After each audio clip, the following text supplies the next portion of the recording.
I'm Marcus from Bridge Harmony Mediation, and you're going to know all about communication by the end of today and the effective styles of it.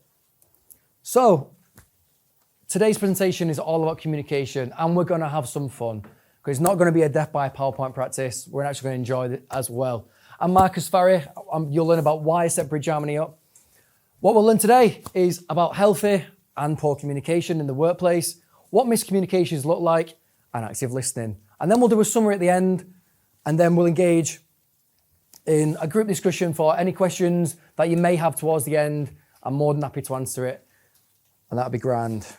Thank you. Alrighty. So who am I? I started off communicating for 10 years in the home improvements industry. I was the person to go to for customer service, customer excellence, others would say, and all about making people's lives easier and better in the home improvements industry.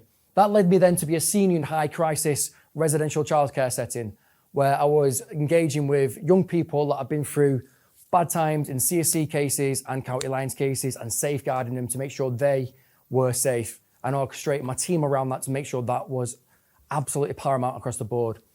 I then trained as a family mediator under Dr. Leslie Allport and Sheena Adam at Children First Family Mediation. My passion there was to create secure arrangements for children's parents so they didn't go missing and end up in care. And that, to me, led me to extend my journey to where I moved to Wales, and I realised very, very fast in this workplace I wasn't being treated nice. And that casted over the space of 4 months. And I had to actually speak to a counsellor to make sure I wasn't going crazy. And these events were poor workplace practice. That led me to then resign on the 1st of August. And then I set Bridge Harmony up on the 19th of August to ensure people just like myself, whose hands were burnt by organisations, could open and communicate freely of what their thoughts were in that setting.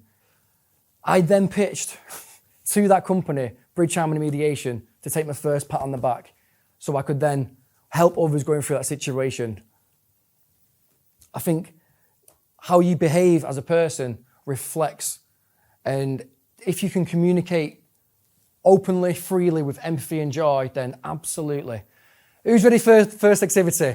We're going to play a game of telephone. So if we all stand up, please, that'll be grand. I'm going to split the group into 2. This side, group 1, this side, group 2. I'm going to pass one message here and one message with Charlie. And then, at the back, if you want to set the message out, that'd be great. So before you start, your message is, I hated. So for I hate Manchester United, to contrast to, there was a slight contrast. Now, the reason I've done this activity is because active listening plays a key role in businesses. Team 1 and Team 2 are 2 separate departments, and the message was given from the front. Whereas an email, talk, or a presentation that you both had to work on, the message has been communicated differently between everyone, and no one kind of understood what the clear message was. So that's what active listening is, guys. If you'd like to sit down, and I'll jump on to my next slide. Thank you. So what does healthy communication look like, guys? So as a group, throw a couple of things at what you guys think is healthy communication and what that looks like. From the back on that table. Making sure the person that you're speaking to understands what you're saying. Fantastic. This table. Honesty. Honesty. This table. Reiterating what the other person has said. And finally, the back table. Clarity. Clarity. Fantastic. Fantastic work. And a lot of communication we actually see is about 25% to an average of 40%. The rest of it's non-verbal. So examples of healthy, open communication is a lot of it is body language. It's communicating with the audience, being open and clear so you can be fully understood and the message be fully received between you all.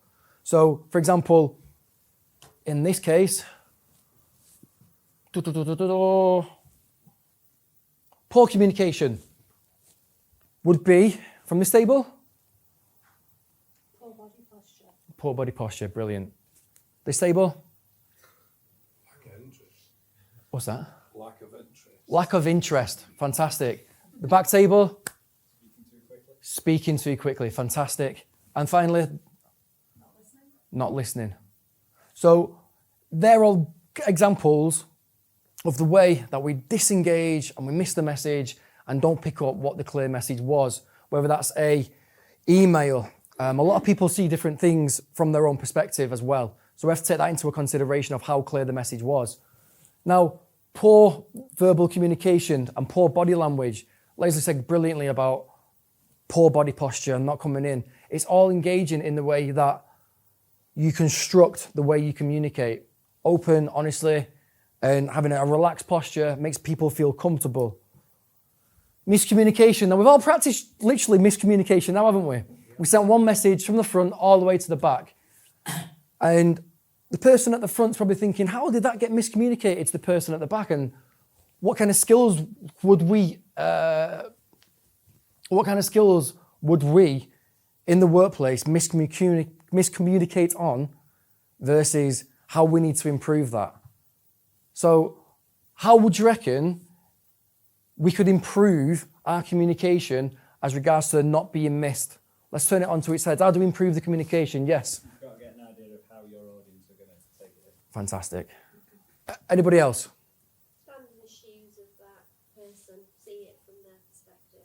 Absolutely. This table? Patience. Patience, brilliant. And the far by table? Ask a colleague to kind of proofread what you've sent out. Brilliant teamwork. Brilliant. Absolutely fantastic. And it's important to communicate clearly. Being a mediator, one of my strongest assets is empathy.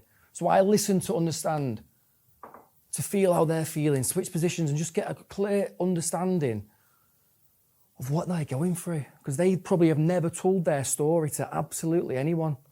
So to be the first pair of ears, just to listen and understand, and then to bridge harmony to the other person, that's where the facilitation and skills really come in for communication. So just having a recap, Bridge Harmony, we do mediation, workplace mediation, and communication courses for business. We have just looked at healthy communication. We've just looked at poor communication, and we've just discussed what miscommunication is, and we also know what active listening looks like. Before asking any questions, thank you so much, and pat yourselves on the back for taking part in this fantastic presentation. So thank you. Thank you. Do we have any questions? Can I ask one thing? Yeah, go for it, Leslie. Can I ask you about empathy? Absolutely. Because empathy means different things to different people. Yeah. And I know there's different types of empathy. So in the workplace, how can we actually improve our empathy to other people? Brilliant question. To improve your empathy, you have to make sure you understand what's going on. And if you have to be vulnerable, you have to be open and just say, look, if there was something that was said, especially in team meeting, grabbing the manager at the end, can we just repeat that conversation? Can you send me some slides? Can you help me a little bit more? And opening up to the possibilities of learning more and understanding what that is, and being heard and listened to. So having that safe space of where you can feel and understand how that other person is delivering to how you're presenting as well, because that's an empathetic standpoint. Question. When you're in a very difficult conflict situation, Yeah. how do you deal with it when maybe just one of the two parties in a conflict is being particularly resistant, not wanting to change, not willing to listen, empathise with the other person at all? So that sounds like the person you're relating to, client, is in a position of, I don't want to work. So we have to understand why. So we have to understand why they're saying these things psychologically. You'll know more about that. And come from a position of, again, empathy and active listening. So you can understand why they're putting the barriers up and why they feel like that. And it seems like client one, that it's been really difficult for you talking about that situation. Would you like to open up a little bit more about that? And just slowly working at a very gentle space to have that person be seen and heard and felt. Yes? Marcus, so how can we in this room help you in your business, like introductions, referrals, people you collaborate with? I would like to collaborate with businesses where I can teach communication courses. If anyone's in high crisis at the moment, and they are really struggling at work, I'm more than happy to have a one-to-one with them and understand more about that situation, and if that needs to go to mediation or just a conversation, just to break down them barriers, such as the similar scenario just then. Because as a third-party neutral, we come in and I just listen. I listen to the same person that needed me needing me back in August when I set this company up. I just wanted to be listened to. So using that same method, listening and signposting is key, where they can get resources, where they can get the help. Thank you. Any more questions? I've got a question for you, Marcus. Absolutely. Do you ever have a situation where you have a company that's asking you to come in to mediate over somebody, but they're telling you what the outcome is that they want in advance? Mediation isn't, for me, the outcome is never done by whoever. It's done between the parties in the room. I'm a total impartial to any outcome. I want the best outcome for both of them, and then both clients come up with their own resources and answers that spurs the outcome. And then it can either stay in the room, it's confidential, or I can consent, do you want me to take this back to HR, yes or no? If both parties agree, then it gets put back to HR. If one doesn't, then it doesn't. It's got to be an open, safe space. Charlie. Give me a view on this. Worked for a number of years with an employee-owned company, and they had people in the warehouse, drivers, customer service, leadership and management teams, finance, the whole caboose, and all of them were encouraged to actually call each other out. So it's open communication. You had to teach them about it, because the guys in the warehouse might say something like, "I'm not a grass." Yeah. We're not in prison, mate, you know. I'd start with a communication course. If a guy's climbing up a bloody thing and it's dangerous and that, and he's going to fall off and kill himself, would you call him out? Oh, yeah. That's what As a right, you'd have to safeguard as well in that, right. to make sure that is clearly understood. Do that was my question. It depends what setting. If it's a neutral setting and it's completely non-conflicting, it's got to be a neutral zone and where they can actually have a safe space to communicate. In that respect, then, yeah. In that respect, guys, I think we'll draw to a close, and I just want to say thank you to Slater Healis, Nadine Parker-Jones, Paul Barker, and everyone, Baker. I do apologise, sir, and everyone joining today. So thank you so much, and I really, really appreciate it. Thank you.